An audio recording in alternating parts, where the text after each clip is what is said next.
Ассалаумағалейкум, құрметті көрермендер, Қызылорда Ньюс ақпараттық агенттігі спорт 11 бағдарламасы. Бүгін біздің қозғалатын тақырып ауыл спорты жобасы туралы. Баршаларыңыз әлеуметтік желіде ауыл спорты жобасы туралы көріп жүрсіздер, біліп жүрсіздер. Ал енді нақтырақ қандай жоба екені туралы сіздерге біз мағлұмат беретін боламыз. Бүгін бізде енді қонақта ауыл спорты жобасының республикалық ұйымдастырушыларының бірі Айбек Дайрабай. Қош келдіңіз. Қош көрдік. Жағдайыңыз жақсы? Жақсы, өте жақсы. Енді біз әлеуметтік желіден байқап атық, жыл бойы тек басқа өңірлерде, басқа облыстарды аралап тынбай жұмыс жасап жатсыздар. Енді бірден сұраққа көшсек болады ғой. Енді бұл ауыл жобасы туралы нақты бізге айтып берсеңіз, қандай жоба, немен айналысасыздар, оның мақсаты не деген секілді? Баршаңызға тағы да қайырлы күн. Рахмет шақырғандарыңызға. Жалпы ауыл спортына деген көзқарас, ауыл спортына деген қамқорлық жылдан жылға күшейіп келе жатыр. Бұл қуантарлық жағдай. Өйткені ауылда жүрген жеткіншектер, балалар, жалпы спортшылар жеңіске деген жалпы ұмтылысы қазір жылдан жылға ерекше байқалып келеді. Соның бірі енді өткен жылдан бастап, 2024 жылдан бастап Тимур Құлбаевтың халық қайырымдылық қорының бастамасымен ауыл спорт жобасы жалпы осы идея өмірге келді. Бұл идеяның авторы бір жағынан осы халық қайырымдылық қорының атқарушы директоры Жақсылықов Ғалымбек Жақсылықұлы.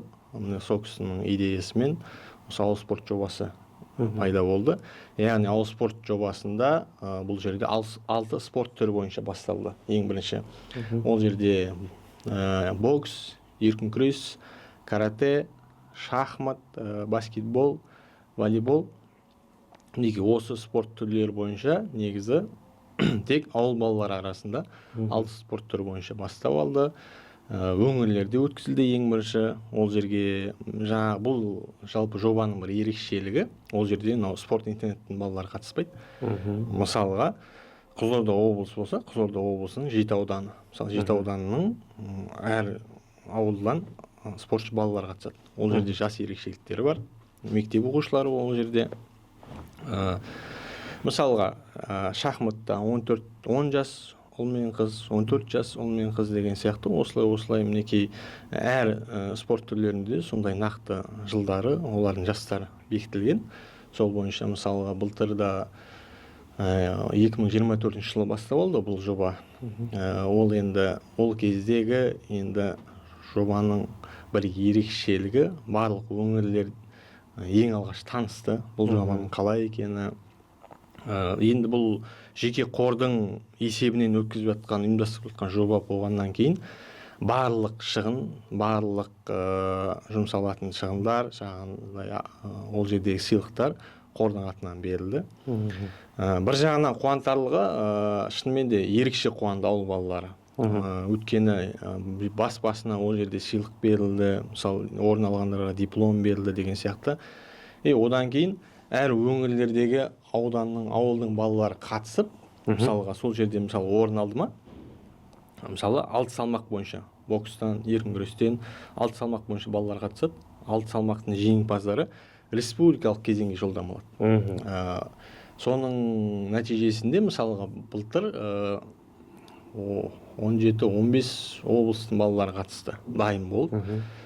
Сөйтіп Алматы қаласында Достық спорт кешенінде ашылу жабылу салтанаты болды, және де спорт академиясында. Сол жерде жалпы 3-4 локацияда деп айтсақ болады. Сол жерде осы спорт түрі өткізілді. Ол республикалық кезеңге қатысушы балалардың барлық шығындары, олардың келу кетуі, жатын орындары, қонақ үйлері, олардың тамақтары барлығы осы қордың атынан берілді. Бірінші жыл, яғни 24 жыл өте жоғары деңгейде өткізілді. Бұл енді идея авторлары, жалпы ауыл спорт жобасының авторлары, негізгі олардың бағыты осы ауылдағы жасөспірім балдарды жоғары деңгейге шығару. Сол балалардың ішінен іріктеп, оларды ұлттық құрамаларға қосу әрі қарай. Соның жемісін жалпы осы республикалық кезеңге шығарып солардың жеңістерін көрсету ол мақсатына жетті деп айта аламыз. Өйткені 24-ші жылғы жеңімпаз балалардың жақсы нәтиже көрсетті. Мысалы гимназия дейтін болады. Ол жерге мысалы енді Сербияда өткен чемпионатта мысалы Алматы облысының волейболистері қыздар командасы жеңіске жеткен, және де Жамбыл облысы Байзақ ауданының боксшы жігіті, мысалы жасөспірім баламыз, сол чемпион болып келді. Мысалы осындай сияқты жетістіктер биыл да жалғасын тапты. Енді одан бөлек бұл халық қайырымдылық қоры әріптестік бағытта жұмыс жасайды. Ең бірінші әріптестік бағыты ол оқу ағарту министрлігі. Одан кейін жаңағы айтып өткен спорт академиясы, туризм және спорт академиясы, және де осы халық қайырымдылық қоры, және де халық банк. Осы тікелей әріптестері, және осы әріптестердің қолдауымен осындай үлкен көлемдегі республикалық турнир өткізілді. Мынау енді жаңағы сіз айтып жатсыз ғой сөз барысында, бұған тек қана мектеп оқушылары қатысады. Спорт мектебінің оқушылары қатыспайды. Иә, бұның ерекшелігі сода. Өйткені былай ғой, біз салыстырып қарағанда, мысалға, ол егер сол балалардың арасында мысалы күнделікті жаттығу, мысалы күнделікті 3 мезгіл 2 мезгіл жаттығу жасайтын спорт интернеттің балалары қатысса, әрине ол жерде олар жеңіп кетеді. Енді олар онсыз да жарыстарға шығып жатыр. Ал ауылда жүрген балалар, ауыл спортында мысалға сол жерде клубтарда қатысып жүрген балалар, ол көп жетістікке жетпеуі мүмкін. Бірақ енді осы жобаның арқасында бір-бірімен күш сынасып, таза ауылдың балалары келді. Мысалға 2025 жылда біз осы барлық биыл енді бір ерекшелігі осы оқу ағарту министрлігінің қолдауымен күнтізбелік кестеге енгізілді. Әрбір облыстарда кәдімгідей ауыл спорт дейтін бағдарлама уже күнтізбелік кестеге енгізіліп, арнайы уақыт беріліп, мысалы облыстар атсалыса бастады. Өздері ұйымдастырып, өздері кәдімгідей сол жерден арнайы ұйымдастырушылар құрылып, спорт басқармасы жанынан сол спорт басқармасының үйлестірулерімен мысалға әр облыстарда осы халық қайырымдылық қорының ауыл спорт жобасына деген филиал деген секте болады. көзқарастары күшейді. Яғни бұл жобаға, бұл спортқа қатысушылар саны да көбейді. Мысалға 10 мыңнан астам бала қатысты. 2025-те. Иә. Мысалға енді 2025 жылы, енді 24 жылғы салыстыра отырып, 25 жылы тағы бір спорт түрі қосылды, ол үстел теннисі. Үстел теннисі. Мінекей 25 жылда өте жақсы деңгейде өтті. Қазақстанның 17 өңірінде, 17 облысында өткізілді. Барлық облыстарда өткізілді. Енді облыстардағы балалардың, былтыр қатысқан балалар биылда қатысып, кәдімгідей осы спортқа, осы турнирге дайындалып, жеңімпаз болып, тағы да Алматы қаласына жолдама аламын деп, кәдімгідей тартысты сайыстар өтті. Әсіресе енді бұл жерде тартысты сайыстар мынау командалық ойындарда, әсіресе мына волейбол, баскетбол, ол жердегі эмоция балалардың жеңіске деген ұмтылысы, олардың бір мақсаты ол республикаға жолдама алу. Сол үшін күресіп, сол үшін шайқасып, кәдімгідей көптеген облыстарда бір ерекше эмоциялар алдық биыл. Шыны керек, ол балалардың көзіндегі оты, ана жарысқа деген сенімділігі, жауапкершілігі, қызығушылығы, соның арқасында биылда Алматы қаласында Балуан шолақ спорт кешенінде арнайы осы қараша айында өткізілді. Ашылу жабылу салтанаты. Ол жерге енді ашылу жабылу салтанатына ерекше ұйымдастырушылар, жалпы жоба авторлары ерекше дайындалады. Неге? Өйткені ауылдан келген балаларға мынау қазіргі дамып жатқан нәрселерді, елімізде жасалып жатқан, жалпы балалар үшін, ел үшін жаңағы жасалып жатқан дүниелерді көрсету. Сол сияқты ол жерге эстрада жұлдыздарын шақырып, және де соңғы кезеңде робототехника, жасанды интеллект деген сияқты дамып кеткен дүниелерді сол балаларға көрсетіп, қазір неше түрлі дүниелерді, мысалы сол орталықтарда дамыған ғой, әсіресе сол сияқты енді Алматы қаласында сол балалар үшін ашылу салтанатында да, жабылу салтанатында да ерекше бір жағынан оларды турнирде шаршап келеді, мысалы қанша эмоциясын, қанша күшін жұмсайды, соларға сондай бір қуаныш сыйлау мақсатында да осы жобаның бір ерекшелігі. Және де бұл бір деңгейге шығару, жаңа деңгейге. Олардың және біз айтқан айтарлықтай спортшылар, ауыл спортының бір орнын бекіту. иә, ауылдағы балалардың, жалпы спортшы балалардың және де оның жаттықтырушыларының дәрежесін, яғни олардың көзқарасын өзгерту. Бұл жерде бір жағынан айтатынымыз, жалпы спортта көбісі ойлайды жаңағындай бір подсудка болуы мүмкін деген сияқты. Бұл жобаның бір ерекшелігі, ондай дүние жоқ. Әр өңірде мысалы бас төрешілерді тағайындап, арнайы жауапкершіліктің барлығын сол кісілерге жүктеледі. Арнайы мынаған бармақ басты, көз қысты, мынаған қара деген дүние жоқ. Кім мықты, сол жеңіске жетеді, республикаға барады. Ал республикада ол кәдімгі федерация, мысалы халық қайырымдылық қоры арнайы осы спорт федерацияларымен де жақсы әріптестік қатынаста, және сол федерацияның да судьялары, төрешілері келіп сол жерде төрешілік етеді. Яғни бұл спорт турнирдің дәрежесін, деңгейін көтеру. Мінекей федерацияның арнайы төрешілері төрелік еткеннен кейін, әрине ол спортшы балалардың да дәрежесі, деңгейі өседі жылдан жылға. Сол сияқты енді бір жағынан енді қазіргі таңда мынау спортта неше түрлі күнде өзгеріп жатыр ережелер. Алдағы енді уақытта енді идея авторларының бір жобасы, жоспары бар. Ол мынау жергілікті жерлерде, өңірлердегі жаттықтырушыларды оқыту, оларға оқыту курстарын өткізу, оларды мынау төрешілік көзқарасқа оқыту. Яғни ол дегеніміз мысалға өзінің спортшысына, өзінің шәкіртіне дұрыс бағытты үйрету. Мысалы, сен қалай мысалы приемдарды, мысалы ударларды жасасаң, нақты саған бал келеді. Мінекей сол бағыттарда мінекей жаттықтырушыларды да оқыту жоспары осы идея авторлары, жалпы осы жоба бастаушыларының ойында бар. Мынау енді жалпы айтып жатсыз ғой, қазіргі таңда кемінде неше спорт түрімен айналыстыңыздар? 7. Алдағы уақытта үлкен форматта бола ма, әлде де одан да мысалға енді 10-ға дейін жеткізу деген сандарда? Енді бұл сұрақ енді осы жалпы идея авторлары, осы жалпы халық қайырымдылық қоры бастамашы болып отырған осы жобаға өткен бұл жеке қордың арнайы турнирі. Енді ол кісілердің де жоспарында болу керек, өткені жылдан жылға бұл ауыл спорт жобасына деген қызығушылық артып келеді.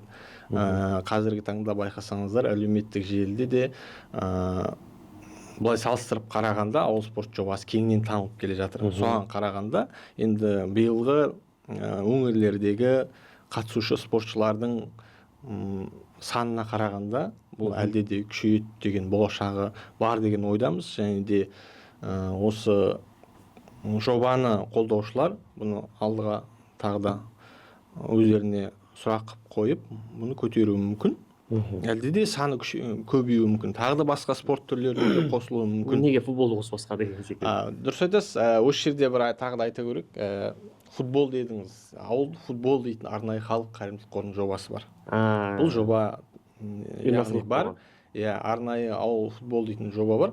Бұл жобаның аясында өңірлерде дәл жаңағыдай өңірлерде өткізіледі. Мысалы бізде Қызылорда облысында былтыр жеңімпаз болған Қазалы құрамасы, Қазалы ауданының құрамасы, Дәуренбек Тәжімбетовтің, білесіздер ғой? Дәуренбек Тәжімбетовтің шәкірттері осы ауыл футбол жобасының жеңімпаздары болды. Және сол жеңімпаздар республикаға жолдамалады деген сияқты. Және де бұл жобаның бір ерекшелігі болды. Барлық келетін қатысушы, мысалы 1000 балаға арнайы экипировка тігілді. Барлығына, мысалы асты үстімен арнайы халық қайырымдылық қорының деген сияқты экипировка берілді. Және де ол жердегі мысалға биыл сыйақылар командалық есепке 500 мыңға дейін барды. 500 орын 500 мың, 250 мың, 125 мың деген сияқты. Одан кейін 200 мың, 100 мың, 50 мың жекелей спорттарға. Енді жаңа ауыл футбол дейтініміз, ауыл футбол жобасы да биыл да жалғасын тауып отыр. Енді ол өзінше бөлек жоба есебінде жүре береді. Ол жерде де дамып жатыр. Және де бір айта кететін, осы жақында ғана осы Жамбыл облысында академия салына бастады. Осы халық қайырымдылық қорының қолдауымен қателеспесем 3,5 миллиард теңгеге футбол академиясы салынып жатыр. Оны Ғалымбек Жақсылыұлы және де облыс әкімі және де Қазақстан футбол федерациясының өкілдерінің қатысуымен арнайы капсуласы кеше салынып, жоба басталды. Яғни футболға деген көзқарасы да, футболға деген осындай инвестиция салуды халық қайырымдылық қоры бастады. Мынау енді жалпы өзіңіз білесіз ғой, қазіргі таңда соңғы олимпиададан кейін олимпиадалық спорт түрлеріне қатты мән беріп жатыр. Сіздер соны түрткіге алдыңыздар ма? Олимпиадалық спорт түрлеріне ерекше назар аударылып жатыр. Оның ішінде енді бұл жобаның ішінде де ол спорт түрлері де бар. Ол жердегі енді негізі мен ойлаймын, болашақ жалпы спортшы жастар жақсы өсіп келе жатыр. Оның ішінде ауыл балаларының, мен олардың көзінде, біз енді былай сырттан қараған кезде спортты түсінбейтін кейбір адамдардың өзі олардың көздерінен отты байқады, жалынды байқады деген сияқты. Мысалы оның ішінен барлығы бірдей жеңімпаз болып, барлығы бірдей жаңа жоғары биікке шығып кетуі мүмкін. Оның ішінде бір шоқтығы биік, жұлдызы жанайын деп тұрған балаларды да көресің. Құдай қаласа, мүмкін осы ауыл спорт жобасының осылай өсе келіп, ол балаларды болашақта олимпиадада көріп қалуымыз мүмкін. Және де соған үмітті, әрине осы жоба авторларының да басты идеясы сол, ол ауылдық жердегі балаларды дамыту, спортқа деген жаңағындай қызығушылығын арттыру, және де оларға мүмкіндіктер беру. Мінекей, осы қордың осындай үлесі тиіп жатса, әрине қуантарлық жағдай. Біздің ауыл спорт жобасынан шыққан жеңімпаздар деп мақтануға да әдемі. Әдемі, әрине, ауылдан шыққан бала, ауыл спорт жобасынан шыққан бала деп айтып отырса, қуантарлық жағдай ғой. Енді жалпы енді бастамасы екінші жыл, Екінші жыл 2024-те бастау алды, 2025. Енді алдағы кейбір жобалар бар, негізі біздің елімізде осы бастамасы әдемі басталады да, соңғы жағында сәл кішігірім айқай-шуға айналысып, одан кейін сол жобаның жабылып қалуы деген секілді. Енді дәл осындай біздің аудандық және де ауылдық округтағы балалардың болашағы қалай болады екен? Ертең тағы да бір кішігірім айқай-шудан кейін өкінішке орай осындай болып қалды дейді нәрселер болмай ма екен? Мен ойлаймын, жобаның ұзақтылығы. Жобаның өмір шегіндігі, әрине, өмір шегіндігі әрі қарай жалғасып кеткен жақсы ғой, әрине. Енді мен бір білетінім, осы жобаның басы-қасында спортты өте жақсы, ішкі кухнясынан түсінетін азамат, осының идеяның авторы Ғалымбек Жақсылықұлы ол жерде болса, сол кісінің идеясы ғой негізі. Спортты өте жақсы түсінеді, оңды солды барлығын біледі, ішкі кухнясын біледі, қалай болу керек. Сол нәрселер, бүкіл олқылықтарды ол кісі жойып, жақсы деңгейге көтергісі келеді. Мысалға, менің көріп жүрген дүнием. Сондықтан да бұл жоба өміршең болғанын қалаймыз, әрине. Өміршең болғаны жақсы. Өйткені одан әрі қызығушылық артып, бұл ауыл спорт жобасын түсініп келе жатыр. Ең бастысы. Өйткені ауыл балаларына тікелей арналған ғой. Олар тек облыстың ішінде ғана емес, осылай республикалық деңгейге шыққаны жетістік. Сондықтан да өміршең болғанын қалаймыз, және де солай болып та басталды негізі. Келесі жылға жоспар жасалды ма, әлде енді қарастырыла ма? Енді қарастырылады, енді қарастырылады. Оның басы-қасында оның ережесін жасайтын азаматтар барлығын өздері зерттеп, зерделеп, идеяны қандай спорт түрлерін қоссақ болады деген секілді. Қандай спорт түрлерін қоссақ болады деген сияқты. Жобаны қолдаушылар әрі оны зерттеп, зерделеп, содан кейін ғана іске асыруға жібереді. Мысалға, сіз айтып жатырсыз, оны жыл сайын бір жағынан осы жобаның бюджеті де үлкейіп жатыр ғой. Бюджеті де спорт түрі көбейген сайын ол бюджеті де көбейе береді, дұрыс па? Сол себепті сізді сұрап жатқаным ғой. Өмір шегіндегі болады шығар деген ниеттеміз. Енді жалпы біз айтып жатырмыз ғой, ауылдағы қарапайым мектептегі спортшылар туралы айтып жатырмыз ғой. Енді қазіргі таңда арнайы спорт мектебі бар ғой біздің түкпір-түкпірімізде. Ауылдық округтарда, аудандарда да спорт мектептері бар. Солардың деңгейімен салыстырғандағы қарапайым мектептің спортшыларының деңгейі қалай деп ойлайсыз негізі? Салыстырып қарайтын болсақ, енді көбінесе жалпы мемлекет тарапынан спорт мектептеріне арнайы көңіл бөлінеді. Иә.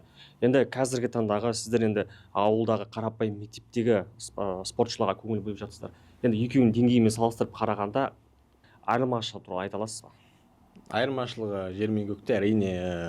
Енді спорт мектебінде күніне жаттығу жасайды ғой балалар ол жерде. Ал бұл балалар енді мысалы спорт секцияларына қатысып жүрген балалар болады ішінде.